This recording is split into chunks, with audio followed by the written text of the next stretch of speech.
Black woman. Beautiful, powerful, resilient female of African descent with skin kissed by the sun. Conversation. A talk, especially an informal one between two or more people in which news and ideas are exchanged.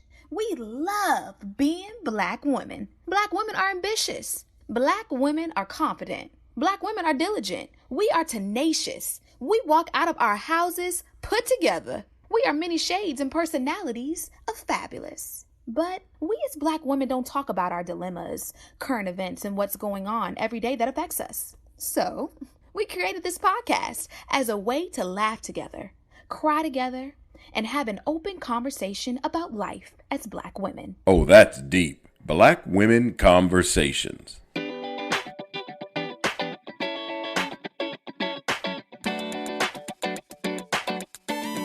Hey, Nicole.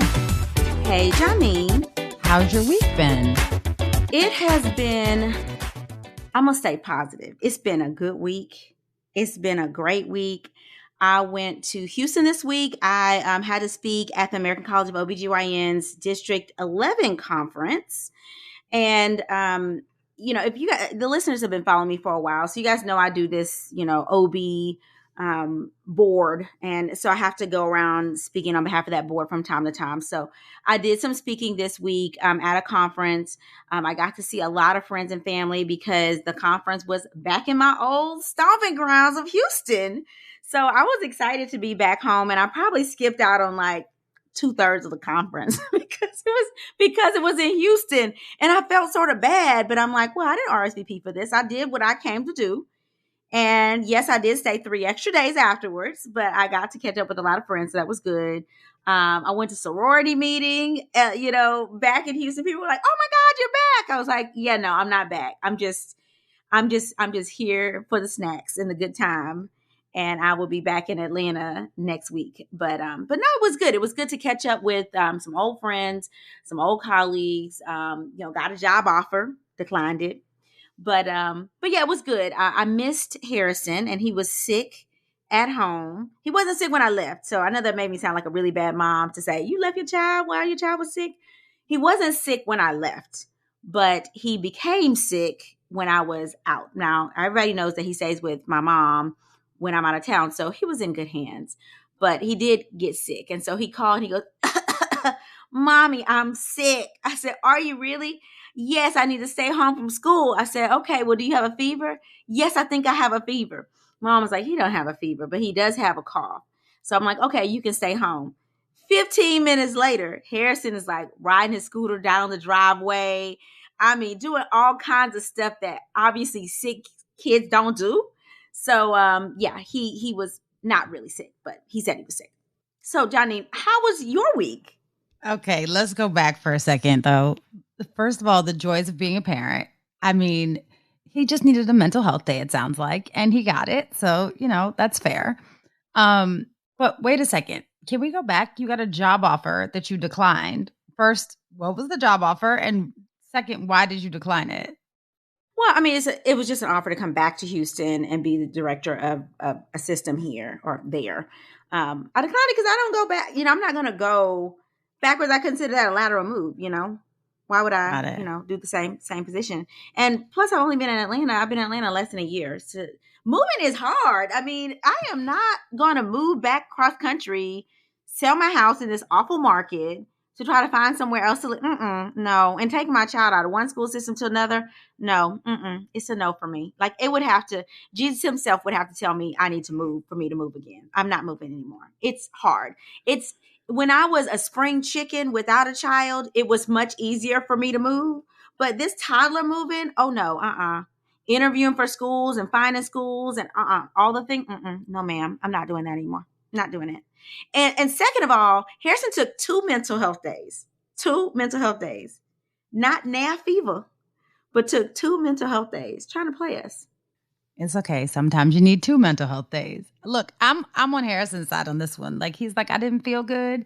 Because, sometimes you just wake up in the morning and you don't feel well. If y'all are listening for the first time, know that this is habit. Janine always takes Harrison's side. And you guys know he's 4. So he's 4 going on like 24, right? So he runs the household. But no, he needs to learn. I had to tell him, listen, listen, you're going to have to do stuff you don't want to do. You're going to be sick and you still got to go to work. So guess what? Tomorrow you're going to school. You're going to school Friday. And he did. And he actually ended up being sick. I know. I felt bad, but he did go to school and he did well at school. And then we came back Friday night. Mom was like, oh, well, he has a low grade fever. I think that you said the most accurate thing when you said Harrison runs the household. Oh, so cute. So cute. How was your week, Janine? Girl, it was busy. So we had Truth and Service Classic yesterday, which is Howard versus Hampton game. And girl, it was a great, good old fun time. And I really genuinely missed. I was like, you know what? You know what I really miss? Being at Xavier.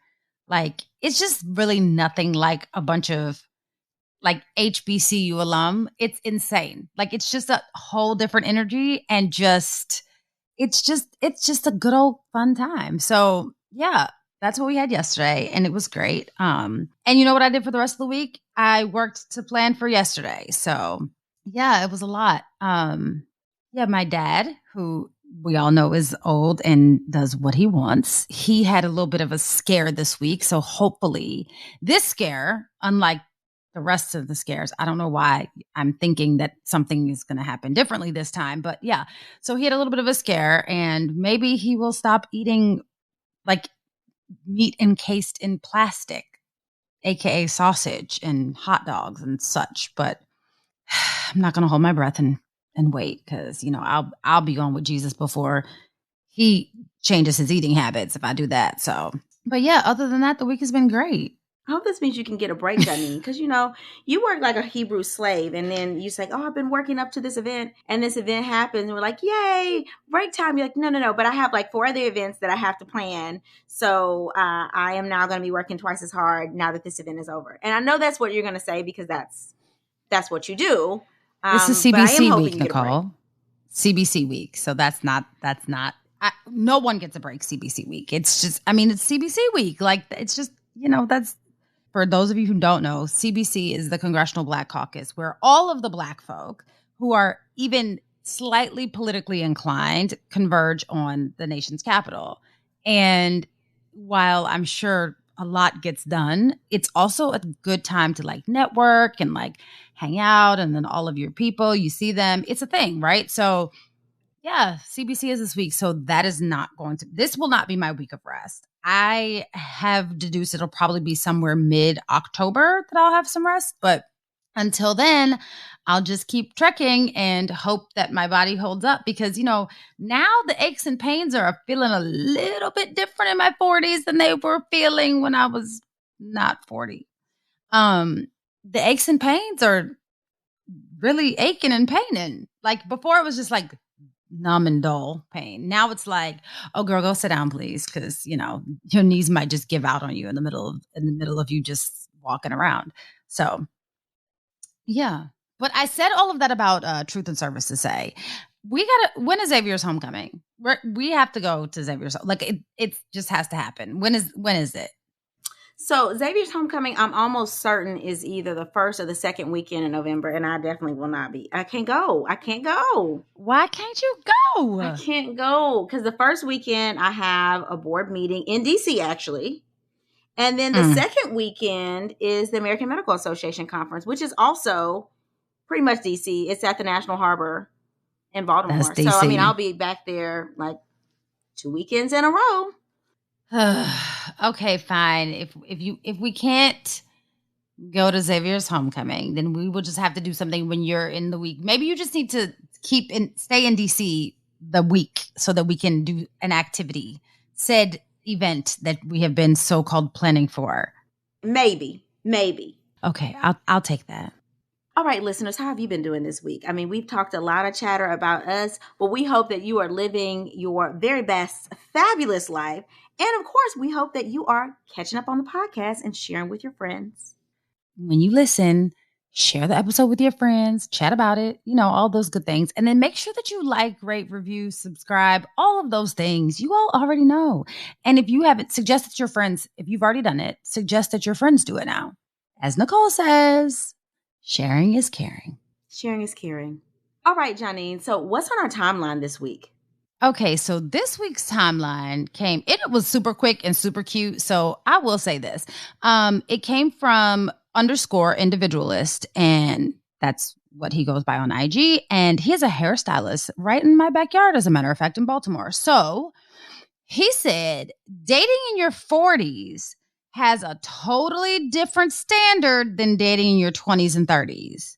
He said expectations are higher, patience is lower, hormones are out of control, and there is really no time for the BS. So then he goes on to list a set of expectations that he has for, a dating relationship that he would engage in at his, I'm going to say, young age of 42. So here's some of the things that he said. He said a lot of communication.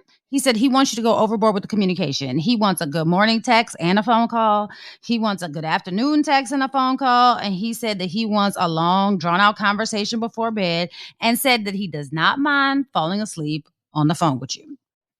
Then he says that he expects to spend a lot of time together so that y'all can get to know each other.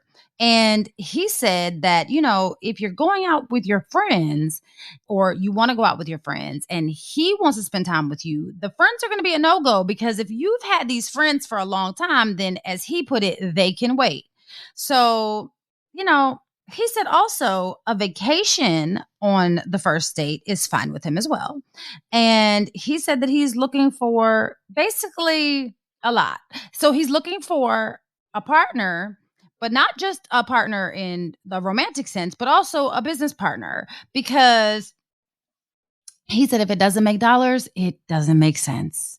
And then he said that he wants to be married with kids and his biological clock is ticking away. So expect that to come a little fast and those conversations to come quickly. He said that he also wants to be in an active relationship, because he said we aren't going to lay around and eat bread and be fat and sassy. So he has a lot of expectations. And then he asked at the end of his video, he said, so what are you looking for at your age?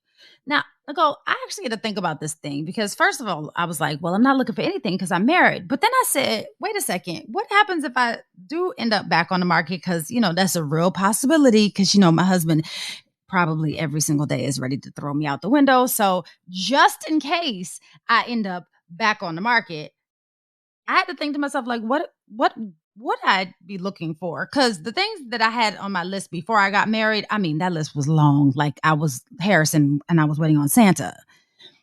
It was really long. Now, my husband is great and all, but that list, it was long. And unless it was Jesus himself, I promise you, nobody was meeting that list of standards that I had. So when I thought about this, I was like, well, my list probably has changed a tad. Then I kind of briefly compared it to the expectations that I have of my husband. And then I compared it to well, what would this look like if I was actually single right now? And Nicole, honestly, I was confused and I didn't know what I would be looking for.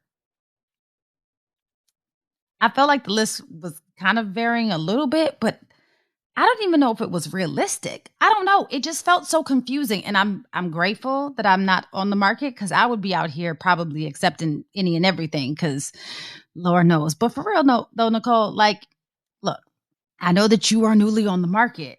Not really, but you know what I mean. You're newly divorced. Do you have a list? What does that look like? What are your expectations? Are they different?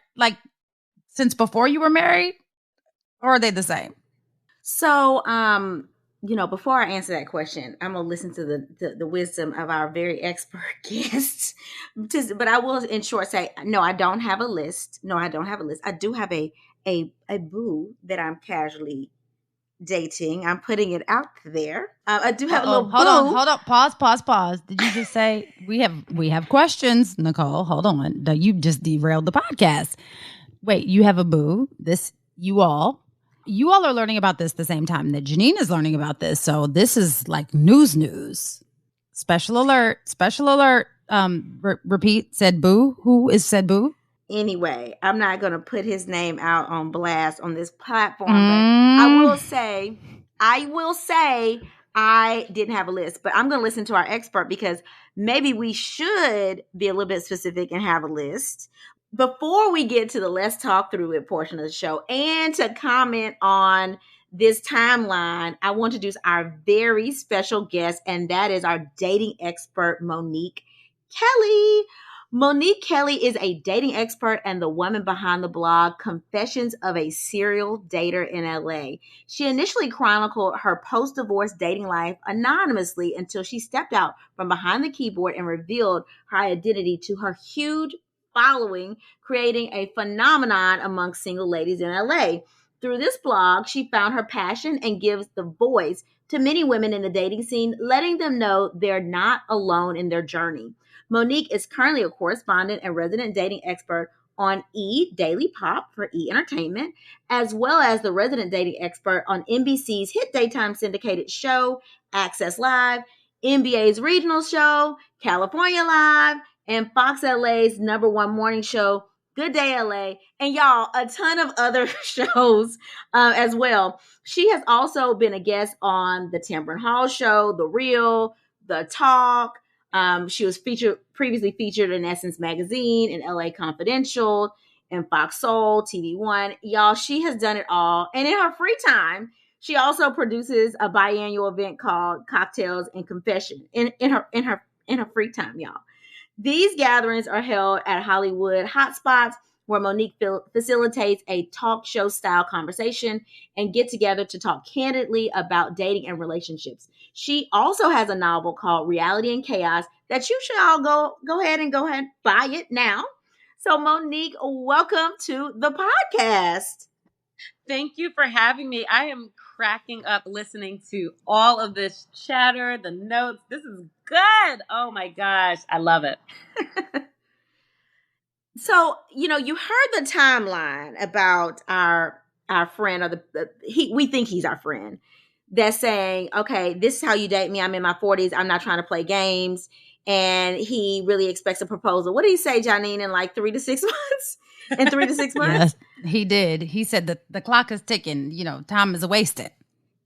So, I mean, he had a laundry list. So should we have a list? I'm newly divorced.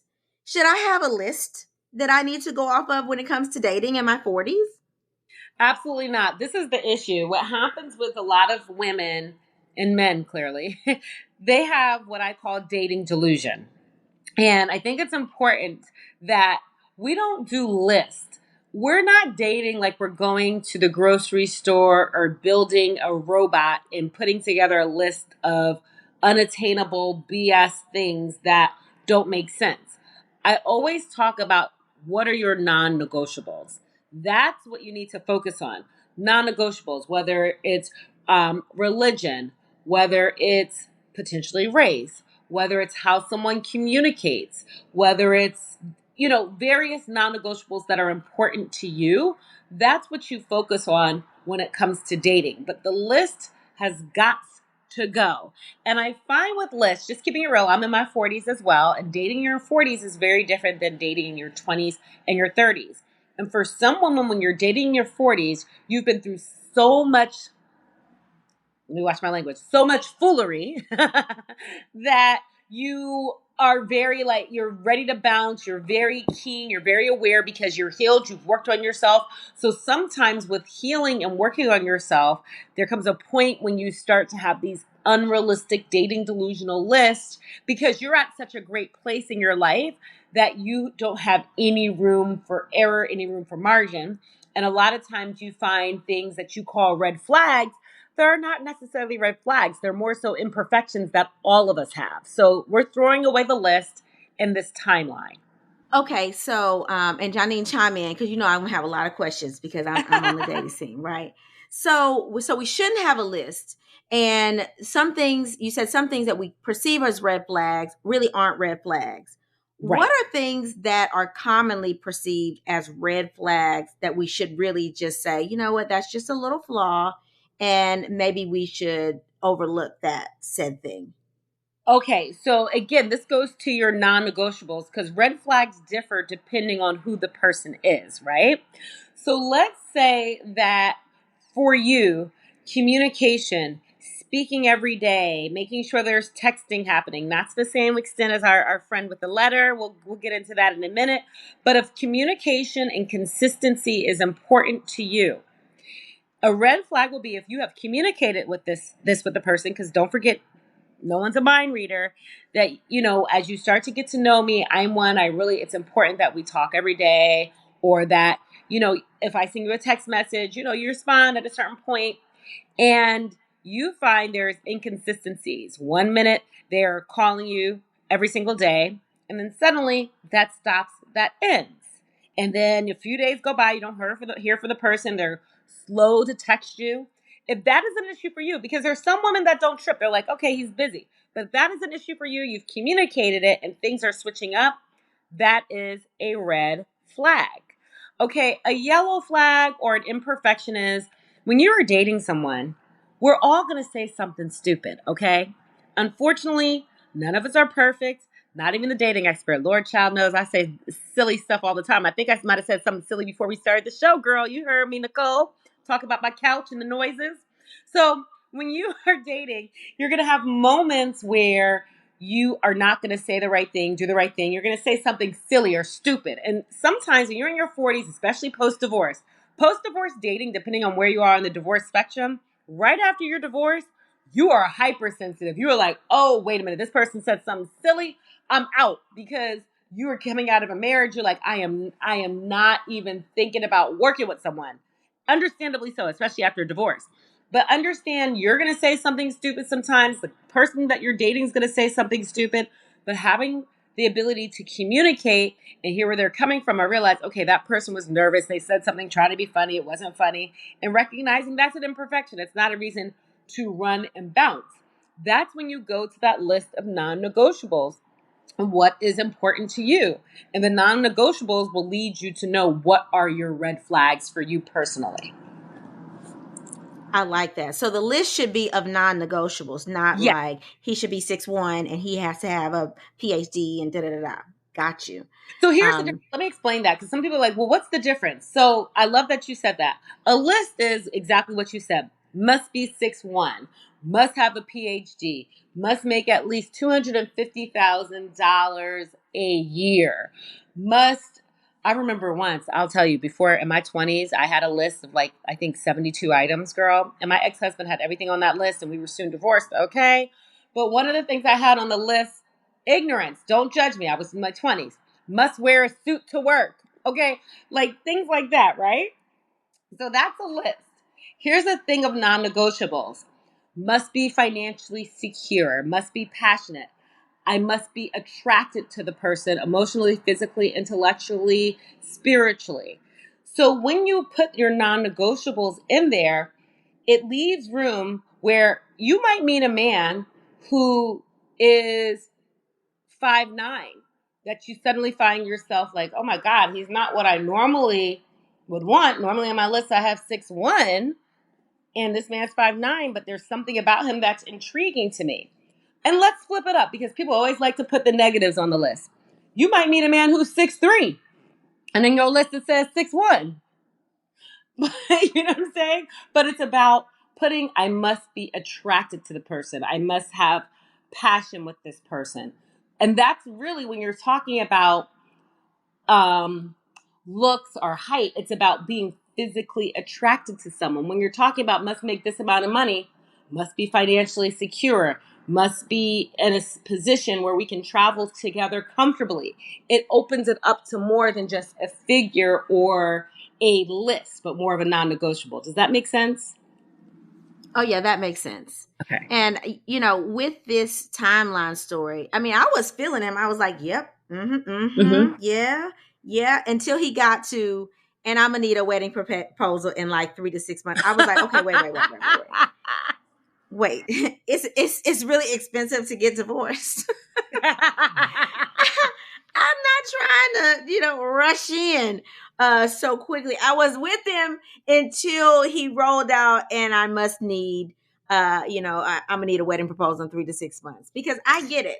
We are older. We don't really have the time to waste, but I don't know. I think I needed a commitment, not necessarily a whole. That is the ultimate commitment, is a proposal. But for me, I don't. But one thing you did say about everybody's must-haves are a little bit different you hit my must have. Like, I need you to be consistent and in communication. And I was actually with him, like, I need a good morning text and a phone call. I need a good night text and a phone call. I'm like, yep, me too. And if you act like you are slow to text, that's a no for me. I'm gone. Mm-hmm. That is a definite red flag for me. Mm-mm. Here's what I always say. Don't introduce me to a vibe that you cannot maintain. If you start off and you are texting me every single day, you're sending me the good morning text, the good night text, you're calling every single day, we're vibing, and you introduce me to this vibe. There's a meme that says this. And then suddenly you do a 180 and you are barely texting me, you're barely calling, you're taking a few hours to respond to my text. When you already established a flow, that can be an issue, and it's understandable. And I don't think there's anything wrong. Some women, listen, myself included, I like that constant communication and knowing that the person's thinking about me. And there is nothing wrong. That doesn't mean you're high maintenance or expecting too much, especially if that's the vibe that you have established. So with any woman, even if a woman who doesn't need you to call them every day, but if you change your pattern, that is a problem. Is it a deal breaker? No. But it is a like, oh, wait a minute, mental Rolodex. Yeah, Nicole, to your point, I was with him until we got to the point where he said that if it's not making dollars, it doesn't make sense. But then was like, but his credit is bad. I was like, well, red flag, red flag. That's where I would have been like, hold on a second. So you want me to be in a specific situation and be financially stable, but you're saying that you're working on your credit still. Again, we got to be aligned on a lot of things. And that right there for me would have been a huge red flag. Like, that's not going to work for me. Right. But no. I just think that you, for me, when I was thinking about this, because like you, Monique, I literally had a long list. I mean, it was very, very long. The fact that I'm even married, it's like I was literally asking for Jesus himself, apparently, right? So I don't know. I think that now it's about being more realistic, right? Like you realize in your 40s, you're more self-aware. So you realize the things that you're like, you want somebody to forgive these flaws in yourself. So you will kind of overlook those flaws in other people. But, in your 20s, you just think that you're hot stuff and nothing is better than you. So you kind of just hold people to a much higher expectation than you would hold, or than you should, I guess, hold people to. I don't know. It's always interesting, but I don't know what I would do. I mean, Nicole told us that she has a boo now, but like, I don't know what I would do if I was single. But Johnny, you did bring up a good point, right? Like the double standard is real. And I know that, Monique, you've probably seen that. Like people have like unrealistic expectations and they're not bringing to the table what they want at the table. Like that's the whole, people beat up Kevin Samuel, rest his soul, because he was calling out women in their double standards, like there would be women that had like 3 children and that were, overweight and didn't have a college education, that had to have a man that had no kids, no baggage, had good credit and made 6 figures. And it's like, wait a minute, but you're not bringing the same thing to the table, but you want somebody else to lower their standards to date you, but you have these like unrealistic, like you wouldn't date you. Mm-hmm. Do you see that a lot? Well, here's the thing. He that shall not be named, because I think may that person's soul rest, was one of the most negative, misogynistic people that I've ever heard in my life. But I think here's the thing. I think it's all about the narrative that we're putting out there, because I get so tired of social media and the media in general making it seem like Black women, in particular women in our 40s, are like, I want this, I want this, I want that. When at the end of the day, think about it. When you and your friends are having conversations, we just want love. Someone that we have a great vibe with, someone that communicates with us, someone that treats us well, someone that loves us, someone that's coming to the table equally yoked. But there is this social media thing out there that makes it seem that Black women are just looking for unrealistic expectations and just delusional, right? And yes, some of them very much are. But what I find frustrating is no other race expects for their females to settle and be on this struggle bus. There is nothing sexy and cute about struggling to be in a relationship with someone when you were in your 40s and you were established. Now, let me go explain this. When you're in your 20s, and you are dating someone, and I do feel bad for these 20-year-olds because there is social media where there is unrealistic expectations of 20-year-olds expecting men in their 20s to be where men in their 40s and 50s are. I always tell my younger followers, when you meet someone, look at someone that you can partner with and you can build something special, because then if you're in your 20s and your 30s and you're with a man that you can build with, when you get to your 40s, you get to live that life together and enjoy it, versus realizing that you turned down some really good brothers who might not have been at that level yet. But if you would have given time and stuck with them, you guys could have built something beautiful together and been basking in the sun and your joys in your 40s. Now, that doesn't mean you're going to put up with some foolishness and all that, because that struggle love, ride or die love, that's played out. But I think what's important for women in their 40s is to be unapologetic about what they want. If you're bringing certain things to the table and you want your mate to at least meet you halfway, and if maybe not necessarily, maybe they're not making as much money as you, but they're generous with the money that they have. They treat you well. They love on you. I'm not expecting a woman who is a CEO of a company to date, a man who is not equally yoked for her, whatever that is for her. And I think it's important that we stop making excuses and stop feeling bad for wanting certain things that are important to us and that are non-negotiables. Does that make sense? I feel like I went on a roundabout way, but I just get so frustrated with social media downing Black women and acting like we are these people that we are not. Yeah, that made a lot of sense, actually. Okay. And it's very true. Like I like the way that you put it. It's like it's not to be on the struggle bus. Like it's played out. Like that's not where we're trying to be. Like we get it, but like we're not there. Right. And also, when you're in your 40s, when you meet a man, right, you got to think about the full picture, because that man might have I like to say, a cash flow shortage. Why does he have a cash flow shortage? Does he have a cash flow shortage because he was in a long-term marriage? He got divorced. He now has to pay child support and pay for two different households. Is he on the struggle bus because he left a huge job and he took a chance and now he's an entrepreneur starting a new company and, pursuing his dreams? I'm not talking about rapping. I'm talking about like, those dreams. Like, you got to look at the bigger picture, because when you are in your 40s dating, life happens. Okay. People are getting divorced. People might have even had to file for bankruptcy, not because they are financially, immature or financially illiterate, but because life has happened for them. But if it's a good person, a good man who treats you good, and you can see where he's trying to go, where he was, and the reasons behind why he is where he is, are you willing to work with this man? And are you willing to work with this man not because you are thirsty and you can't find anyone else, you just want to be with a man to have a man, but this man, you and him vibe, you and him connect, and you see the bigger picture. Let's talk about that. That's the difference between dating your 40s versus dating 20s and 30s. Life has happened, honey. Yeah, life is lifing. Life Are we ready to Nicole, Are we ready to talk more about life with our letter? life is lifing, honey. Yes. Let's do it. All right. So this letter reads, Nicole and Janine, I've been with my boyfriend now for a little over a year. We previously dated about 5 years ago after my divorce, but it was only casual because I wasn't ready for a serious relationship.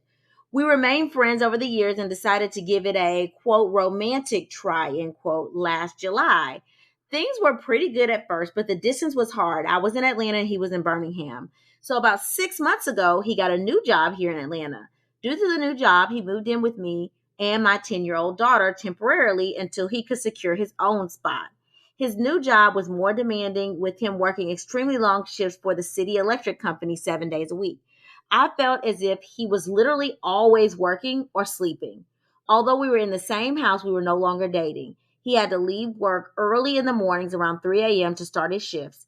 I would wake up with him and make sure he had breakfast and his lunch and snacks packed.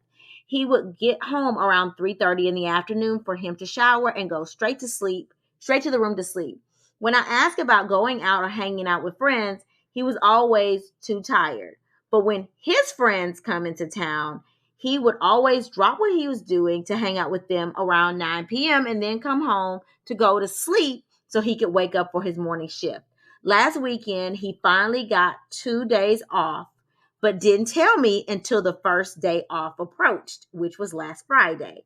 He said he planned to go hang out with his son, who is 22 years old, which I thought was fine. But I asked if we could do something Saturday since we hadn't been out in a while and my daughter would be with her dad.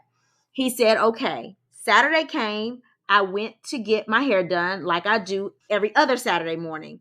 I had a meeting after that, but was done at noon. I called him on my way home to see if he was home. No answer. I sent a text to see if he had anything planned and what time he want to go out. I saw that he read the text, but never responded. Around 5 p.m., he finally called back and said he was on his way home. I asked where he had been, and he said he didn't have to tell me his whereabouts. I was in utter shock and went off. I always told him where I was going, and for the most part knew where he was as well. But for him to have the audacity to say that was a slap in the face. When he got home, he said he was tired and didn't want to talk about it. That turned into an argument. He mentioned that the reason we never go out is because my daughter is always has things on the schedule and because I wasn't home earlier during the day. I just don't get it. I feel as if he just doesn't want to spend time with me for some reason. Am I being unreasonable to think that he should make time for me, or should I be happy with him just being a working man? Signed, Halen. Halen, y'all are roommates. Y'all are roommates. That's what this is. Like, I understand that you think that you're dating. Y'all are roommates. There was no point in this letter where you said that you all are intimate. First of all, let me go back to the beginning of the letter. So the first red flag that I had is that when he moved for his job, you moved him into your place, even though temporarily with you and your daughter, who is 10. And I know that you know him and that y'all have been dating and so on and so forth. And I get it. But I'm of the old school mentality. Like, don't move anybody in with your daughter. You don't know. You really don't know somebody until you have them around your children. I wouldn't have done that personally. I'm not knocking you because it's your daughter. And thankfully, based on the letter that you shared with us, nothing has happened. But I just wouldn't have done that. But I digress. Now, first of all, this whole like come in and you get up to fix his breakfast, which power to you, girl. That's very noble of you. But you get up to fix his breakfast, and then when he gets home, he's just showering and going to bed. What? Like, we're not even having no fun adult time? Like, what's happening? It just seems like there's a lot missing for this to be a relationship. And I understand that you call it a relationship in name, but what you're explaining to us, or the way that you describe this to us, is you all are roommates. The only thing that sounded remotely relationship-like is the fact that he is arguing with you and gaslighting you, talking about he doesn't need to tell you where he was and he didn't want to talk about it. Y'all just live together. This don't sound like a relationship. Girl, you can call him your boyfriend if you want, but that's on you. I think that I would definitely agree. There's some definite red flags here. The thing that sticks out, obviously y'all were in a relationship for 6 months before he moved in. I just don't think that's enough time to move him in with your child. If he's staying there temporarily, like, oh, my apartment is not going to be ready for another month and I'm going to crash temporarily, I can see you helping him out, but you haven't said he moved out. He's still coming home, taking a shower and going right to sleep, which means to me that he's been staying with you for 6 months, which means that he is not looking for another place. I have an issue with that, unless you are really like the intention was to cohabitate. And if that's what you want, okay, girl, that's what you want. But again, I don't know about how I feel with him being around my 10-year-old daughter. Some people are okay with moving people in with their daughter, and I get you trust him, but I wouldn't. But this is coming from, I'm an OBGYN, so I see all of the things that happen sexually with children and things like that. So for me, it would have been a hell no. Like, you can't move in with my daughter. Like, I'll help you find, stay in this extended stay if you want to stay in this extended stay, but I'm not moving you in with my daughter. You got no rings on my finger. I'm not doing that. The second thing is, she's playing wife. She's being the very good wife, right? She's making lunch. She's making snacks. She's waking up at 2, 3 in the morning. I don't know what she does. She might have to go back to sleep and wake up herself, but she's doing all of the things to support him. And I don't hear anything that he's done to support her. I assume that if he's working all these hours, he may be supporting financially in the household, but you didn't really need him to do that. You were doing that before he moved in. So what is he doing extra for you to support the relationship? And I don't see that. I also think that she's not the priority here. Like, when he gets off days, he goes spend with his 22-year-old grown son. And I don't care what you say. You should not have a tag, one of those like air tags on people to know where they're going at all times. But there should be some type of accountability in the relationship to say, we live together. This is where I am. This is what I'm doing. This is where I'm going. Because you can't make me tell you where I'm going and then you don't want to tell me where you're going. That's not going to work with me. And if we're not transparent in that I know you're going to volunteer the information, I shouldn't even have to ask you where you're going. Babe, I'm going here. I'll be back around this time, is what you should volunteer to me. The fact that she has to ask and then is, you don't need to know my whereabouts. Whoa, wait a minute. And is this new? Because to me, this feels like new movement. Because I know she wouldn't put up with this for 6 months. So who else are you going to see, right? On your now time off, your newfound time off, who are you going to see? And why are you reading my text message and you don't reply? See, I know that I'm hard to date. I already know. And the person I'm dating knows me very well. So he already know. When I call, you answer. I'm that type of person. If you're in the bathroom, you pick the phone up and you call me back and say, hey, babe, sorry I missed you. I was in the bathroom. Because the transparency needs to be there for me. Because I don't have the kind of games to try to rationalize and figure out what you're doing or who you with or why you read my text and you're not answering my text. Like, if I have to do that and you're putting me on that level of insecurity, then I don't need you. I'm going to move on. It's a move on for me. And so I would tell Halen, girl, move on. Like, this man doesn't respect you. They don't want to be held accountable to you. What are you doing? You're letting this man off with basically cheap room and board. And you are like acting like college freshmen and playing wife at the same time with no benefits. I would tell you, and Janine, I don't tell people to move on. I tell people, make it work, but you don't have no papers on this man. You're not married to this man. And right now, it's easy to walk away from being someone that has gone through a very long divorce. It's expensive. It takes way more energy and way more time to get divorced than it does to get married. So this to me is just like, he does not respect you. If this is what's going to happen right now at a year, I can't even imagine how he'd be treating you at 5 years. Or if you're really legally married, then it's like, I'm going to go wherever I please. And you're going to have to suck it up. And you're going to have to deal with it. Walk away, Halen. Now, that's my unprofessional 2 cents. That's my unprofessional 2 cents. No, y'all are on it. Literally, I put on my camera. I was like, because here's the thing. How nice for him. He gets free room and board, breakfast, lunch, dinner. And he gets to go from Alabama to Atlanta and kick it in the city and party it up and meet other women with his young 20-something-year-old. Here's what I always tell women. First of all, I call it your inner loving diva. Your inner loving diva tells you everything you need to know. She already knows the answer to this question before she even wrote this letter, okay? Your inner loving diva tells you, oh, something feels not right. Oh, something's off. I'm not feeling it. And whenever we try to push it down and make excuses, the inner loving diva, also known as your intuition, keeps pushing you like, no, something's not right. So let's rewind. You guys had some great points. First of all, she's giving wife benefits to someone who's not even her man. And a lot of times as women, this is something you have to be very aware of, especially as we go into homecoming season and class reunion season and CBC and all this stuff we were talking about earlier. A lot of times, especially when we get in our 40s, we reconnect with men that we knew in our 20s or 30s. Because what happens is a lot of people are now newly divorced and out of relationships, and you kind of reconnect with people from your past, which is a beautiful thing. I love that, because when you reconnect with someone in your past, you have something in common. You have memories. It's beautiful. But what you have to keep in mind, because a lot of people get stuck in this, oh, I've known him since I was 20 years old. We've known each other. No, no, no, no, you have not. You knew him in your 20s. You got life happened, and now you're reconnecting.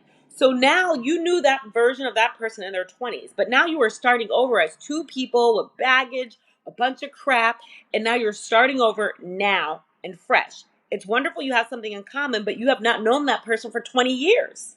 So a lot of times you get in this thing of like, oh, well, we dated back in the day for this amount of time and now we're back together. No, you are dating this person now.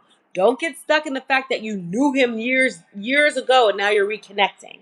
So she is getting stuck in the fantasy of, oh my God, this is such a great story. I reconnected with the love of my life. And she's not thinking rationally. She's giving someone the benefit of someone she has known for years when she hasn't. I don't have children. I'm a great auntie.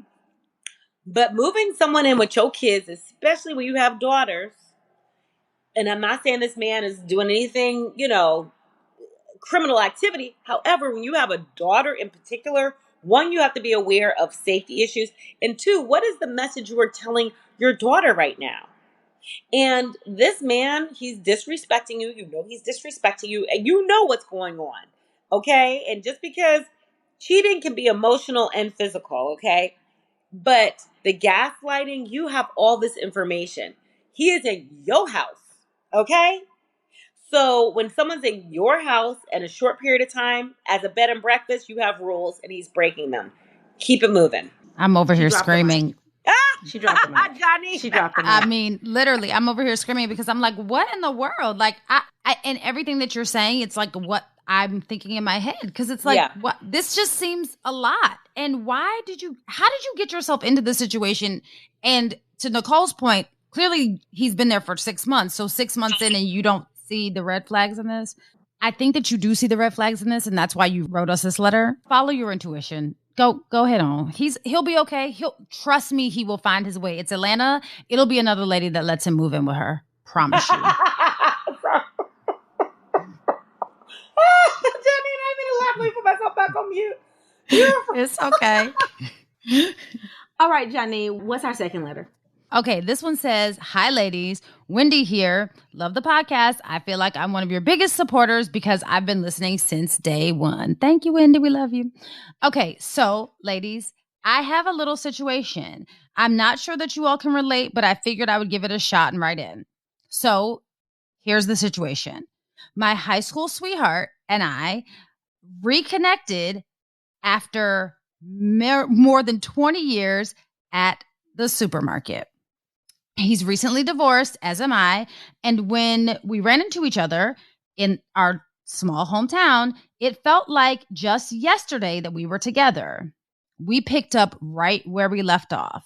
He is exactly the same person I used to know when I was in love with him in high school. Now, you see, that's kind of the problem. He's exactly the same from high school. He's always made me laugh. He's such a prankster. He's super adventurous and easygoing. Nothing ever bothers him. He's always on joke time and nothing is ever taken too seriously. He's loads of fun and he's always the life of the party. The issue is we are now in our late 40s. And while I love him and his personality, I need a little more. He wants to take our relationship to the next level and move in together, but I'm a bit hesitant. I need to be able to have a serious conversation. I need to be able to laugh, but feel safe enough to cry. As I told him, I need a relationship that's both fun and functional. I love him. I really do. Always have, always will. But I'm not sure that he is the one. Ladies, should I continue to date my high school sweetheart for round 2, or should I let it all go? I don't want to be alone at almost 50. And honestly, I really suck at dating. And then she says, Okay, bye. Signed, Wendy. So there's a few, we just talked, how funny we were just talking about this, about reconnecting with people from your past. Not only, he's not the same person as he was in high school. He's the immature, sounds like emotionally immature man in his 40s from the person that you were in high school. There's a lot of things that she said. The first thing is and this is a real, she's afraid of being alone. She's in her 40s, almost 50, dating again. And let's keep it real. When you have been married for a long period of time and you get back in the dating world, it is terrifying. And we can pretend and be like, oh, girl, you good, you good. But that is a reality that we have to talk about. Getting back in the dating world, being a woman who is in your 40s, almost 50, it is terrifying because you're back in this dating world. A lot of men are dating women younger. There's this fear of being alone, but you have to take that chance and learn who you are in your post-marriage life. And lots of times with women, we go where we're comfortable because it's easy and we don't have to worry about the fear. Now, if she wrote a letter and said, we reconnected, we're vibing, everything's great, and it's wonderful, great, that's a wonderful love story, but there are some serious red flags that she has to address. And a lot of times you date someone and then you break up later and you're like, oh man, now I understand what the ex-wife was going through. I would venture to say this is a consistent story that has been going on in his life and in his marriage for years, not taking life seriously. Also, we have to also be aware of men who are, and women, but men who are newly divorced. They're still fresh. They're still trying to figure things out too. So I would say to her, I'm not going to tell her to stop dating him altogether, but the moving in part needs to be postponed. And you all just need to date each other and be aware of these various things that are concerning to you and not make excuses for it and explore it a little bit further. Also, you need to date other people and be open to the possibility and get used to dating again and get comfortable with who you are now. Yeah, I think that's great. Definitely great advice. I just wish that Wendy told us a little bit more, right? Like, y'all dated back in the day, but why'd y'all break up? Right. Right. And I'm one that doesn't go backwards. Like, you're my ex, you can be looking real good, you can smell good at the reunion. I am not going back there because I'm going to remember what you did, and I'm going to know that you probably hadn't changed that much. So for me, it's hard for me to like go backwards and date somebody I've seriously dated in the past. Like, it's a no for me. So I'm wondering, why did y'all stop dating? If he was so great and you had such a great relationship, why did the relationship end and he end up dating, Sally over there down the street? Like, why did that relationship end? That's number one for me. Number two, is it that you're taking life a little bit too seriously and he's enjoying life? I haven't heard anything about like, this is a difficult time that we had to face and he took it lightly. Should he be taking things more seriously, or are y'all really just having fun? I don't know what kind of job he has. I don't know how he handles different types of struggle. Like, I don't know what happens if he does get upset. Like, have you done something to upset him that hasn't upset him? Like, give us some examples, girl, of how he is just too playful. Because to me, it sounds like y'all in y'all late 40s, y'all living your best life. He's trying to travel, live his best life, and nothing, everything is great. Whereas maybe you're a little too stressed out and you're taking life too seriously. That could also be the situation. So tell us a little bit more about how exactly he isn't taking stuff seriously, because the problem doesn't always have to be him. It could be you in this situation, because you haven't told us anything that has happened that he has not taken seriously. You have not told us that he's not working, he don't have a job, and he expect for me to take care of you. You haven't said any of those things. It sounds like he grew up a little bit, got a degree, and then probably has a good job, and you guys are having fun. That's what it sounds like to me. But you're saying that you can't have a serious conversation. What serious conversation have you tried to have with him that he hasn't had? So I just want to know a little bit more example of that.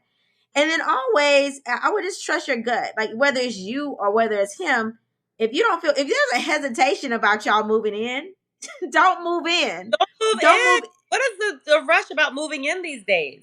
I don't know. That rush. It's only Don't be shacking up. Don't be shacking up if you don't. If you're not feeling it, don't shack up. And just y'all were fine before. dating and having fun and seeing where it goes. Why are we already talk about moving in together? Can I say something? Yes. So I think that we all know that, the economy is trash and housing is expensive. I think that people are so anxious to have a relief from some of these bills and adulting that they're just moving in with any and everybody.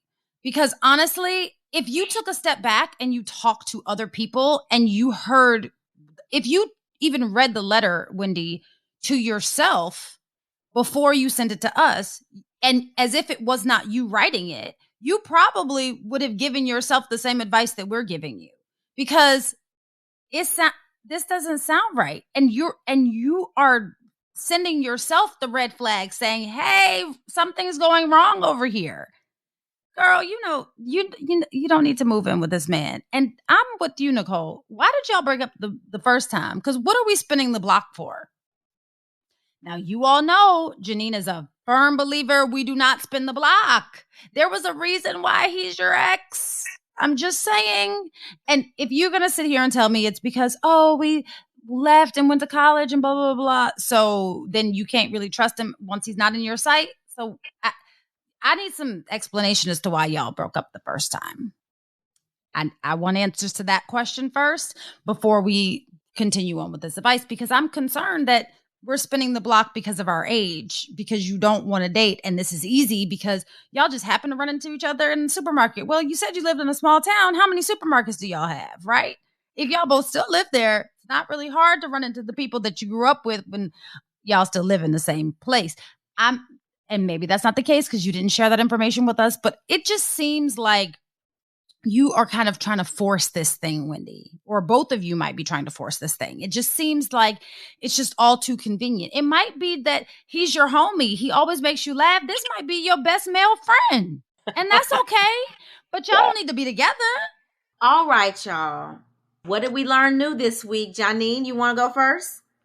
Yes, and I'm going to take this it came off of the Jennifer Hudson Show website, because guess who gave us this great advice? Miss Monique Kelley. So I will tell you the 5 tips to find love if you are out here on the dating scene, or if you are nervous about the fact that your husband might put you back on the dating scene.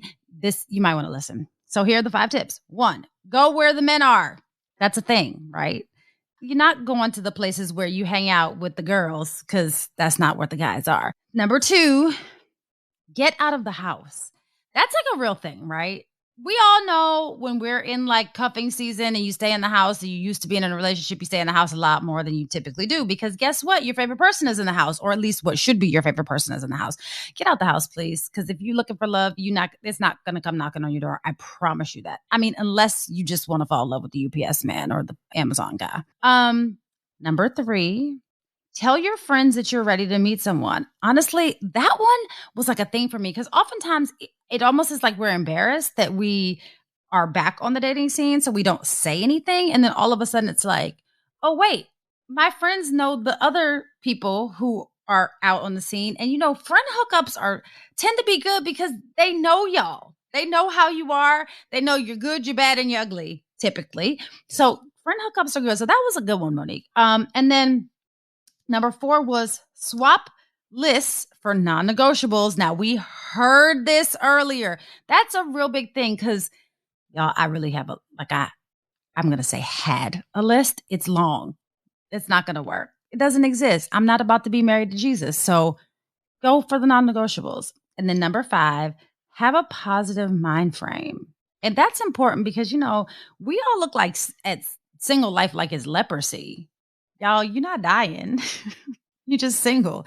And honestly, the way that married life goes sometimes, you might be better off single. I'm just saying. I'm not saying that it's for me, but I'm saying the way that married life goes sometimes, single life looks a little bit appealing. What'd you learn new this week, Nicole? So I learned that the number 1 dating app for divorced women ages 34 to 55 years old is Match.com. And I did not realize that. Like, there's such a discrepancy between like Match.com and like everything else, apparently. But that's the number 1 dating site. No, you will not see me on there. I met my husband, ex-husband on an online site. I will not be on an online site anymore. No, not to him. Great guy, great father. Just not for me. Okay. And so Nicole will not be doing any more dating online. Now, listen, I have a boo. I said I have a boo. I don't have any rings. So this is me telling all my listening friends that I'm now on the dating scene. I'm out there, y'all. I'm in the open. I'm not on online dating, so let me know. Okay, I know that we're not supposed to interrupt the learn something new, but I was low-key stalking your page, Monique, and one of the things that you said was, and I don't remember on which platform or show you said this on, but one of the things that you said was like, why are you not dating multiple people? Because you are not married, so you can date multiple people because, and men do it all the time. Until they're off the market, they will date everything they can find. So y'all, we should date everything we can find until we're off the market too, huh? I mean, not we, because I am off the market, but the rest of the people, for y'all, date everything you can find until you're off the market. Now, I'm not saying sleep with all of them, because you know that comes with a whole different set of issues that you're not ready for. I promise you. All right, Monique, do you have learned something new this week? Anything new you want to share with us? Oh my gosh. Aside from the fact that I love you guys and I'm having time of my life right now. Okay. I mean, you guys touched on everything, but I will leave with this. This is something for your listeners to keep in mind. We're going into it's September, October. So I know a lot of people have fear of dating, fear of being alone. Not everyone's into dating apps. So we are entering homecoming season. We're entering football season. We're entering reunion season. We're entering CBC. You were talking about CBC. You were talking about the American Medical Association conferences. Be willing to think outside the box and put yourself out there and go to different things and be out and about. It's not about looking thirsty and drooling and being all over the place and being like, I'm trying to find me a man. It's about strategically placing yourself in positions and situations where the odds are in your favor and you can meet other people. So be open to those possibilities and make sure you are doing those things where you can meet some people. This is the key time to be out and about doing things. Get out the house.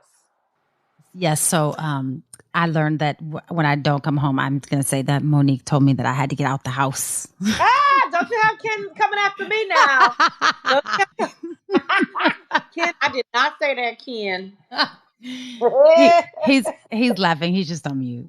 Monique, we have just thoroughly enjoyed you being here. We wish we could have you back on the show every single week. This was fun. I even took my video off. I got so comfortable. You guys have me here with no makeup on and my video off. I was having a good time. Yeah, girl. We all makeup all in our natural beauty. Yeah, I love it. I love it. So, Monique, tell our listeners how they can find you, how they can follow you. The best place to find me is on my Instagram page at Cocktails and Confessions. It tells you everything I'm doing, where I'm going to be, and also my book, Reality and Chaos. It's available on Amazon.com and at Barnes & Noble.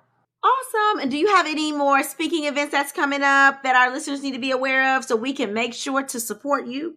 Oh, I love that. I'm on lots of local television stations and national TV shows. So if you go to my IG page, once I'm on the schedule, it will tell you where to find me, what channel, and all that good stuff. So a lot of great things to be announced very soon. Awesome. Okay, so when is your next event? When are you doing another event? Like, tell us about the next one. So I am happy and excited to say I'm planning the next Cocktails and Confessions event. It's going to be in November. The date is still being tentative and planned out. And I am also going to start offering one-on-one dating coaching sessions as well as group dating coaching sessions. So all of that information is going to be rolling out in the next few weeks. So be sure to go to my page. I'm super excited because I have been inboxed on the regular basis about dating coaching and one-on-one coaching. And I'm so excited that I'm actually going to be moving forward with that again. I'm super excited. Can you do it like closer to the end of November, not like Thanksgiving? Because at the beginning of November, my podcast co-host, she has a lot of activities that she needs to do. So if you can do it at the end of November, that would be best. That's just my one request, please. I got you, boo. And don't think it's just going to stay in LA. I plan on traveling with it. Yes. Yes, we're excited. Okay, so one thing, my husband, before he throws me out the window, I have to ask you, tell us about your podcast. Oh, she said that she doesn't have one. I'm like, Ken is like, what? Okay, one of the podcasts that I do, I am a music junkie, in particular old school music, because I'm sorry, old school music, you know, it's not talking about twerk, twerk, twerk, and it's like real music, real lyrics, very romantic, just the good stuff. So the name of the podcast is Music Day, a Verified Hit. It's available anywhere where you get your podcast. And it is just great information. We talk to music industry vets, whether they're behind the scenes, actual artists, and it's real engaging conversations. And they are giving you the inside scoop and the tea on all things music. It's awesome. We need to all go subscribe to Monique's podcast so we can continue the good music conversation. Yes. All right. Are y'all ready for the motivational moment? Let's do it. And it comes from Carrie Hilson. And she said, I'm not waiting or looking for love. The right one will find me when it's time. I'm just focused on being the best human I can be. So ladies, we should be focused on doing just that too. Until we meet again. Pray, work, slay. And show off your melanated excellence. Bye. Oh, That's Deep, Black Women Conversations is produced by Nicole Lee Plenty and Janine Brunson Johnson. Executive producer, Ken Johnson. Get the Oh, That's Deep Black Women Conversation podcast on Apple Podcasts, Spotify, Stitcher, Google Podcasts, or where you get your podcasts. Please subscribe and rate us. You can follow Oh, That's Deep Black Women Conversations on IG at Oh, That's Deep BWC. Oh, That's Deep Black Women Conversations is a Mean Old Lion Media production.